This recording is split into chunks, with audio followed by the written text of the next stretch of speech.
Lacy Butterfly set from Gem. I really like this set just because it's so intricate and delicate. Really great for a cupcake topper or even on a cake, but they're kind of meant for cupcakes. So let's show you how they're used. They're really easy. Couple things you need to get started. The roller pad is an absolute must because these cutters don't cut into your gum paste. They actually sit upright like this so that you can roll your gum paste over it.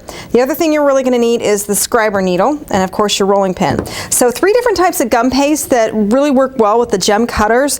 The first one I really like is the PME sugar paste, comes right out of the box. The Satin Ice gum paste, I add a little bit of Tylose powder to that if I have something really delicate that needs a little bit more strength.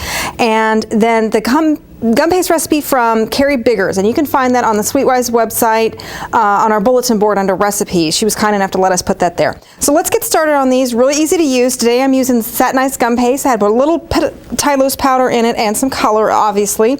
So what I've got is my butterfly cutter here, and I'm actually going to show you how to layer these. This is a really fun technique that you can use not just with the butterfly cutters, but with some other sets like the Jacobian set and that sort of thing. So my little trick, once I've rolled this out, and this is nice and thin, probably a little bit less than 1/8 of an inch thick, I take a little bit of canola or vegetable spray, and I'm not going to do it over my work surface, but over here, out of the way, a little spritz of canola spray right on the side that's going to be touching the cutter. Turn that over onto the cutter and give it a little press so that it stays in place. And then you're going to take your rolling pin and roll over it nicely, really firmly both ways, so that you can see that it starts to cut through. So this side is cut through and this side has not yet. But you can see all these little bitty holes in here, and this is my little trick for getting this to actually come out and do it a double color.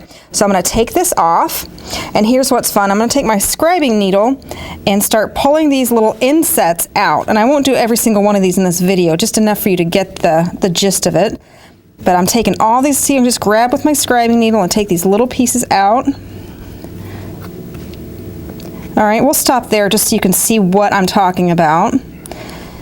You can also leave this just plain like this. I have one butterfly over here that's already done like that, but if you want to do a double color, I've got another color, a little teal behind here, so I'm going to give this a little bit of a spritz also. Set this here just a second.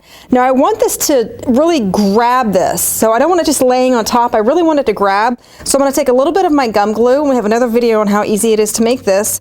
Not too much. You really don't want this sloppy, and you don't want it all over your cutter, so you're really going to wipe that excess off, and then just kind of really touch. You don't have to get every single little piece, but touch kind of all over where your little inlays are, where it's outlining it.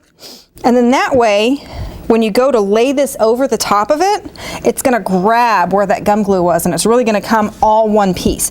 So again, I'm going to roll this over the top of where my yellow already is.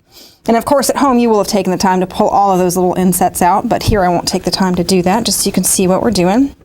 Anytime you need to re-emphasize where your cuts are, you can take your ball tool and just go around the edge just to make sure you get a nice clean cut.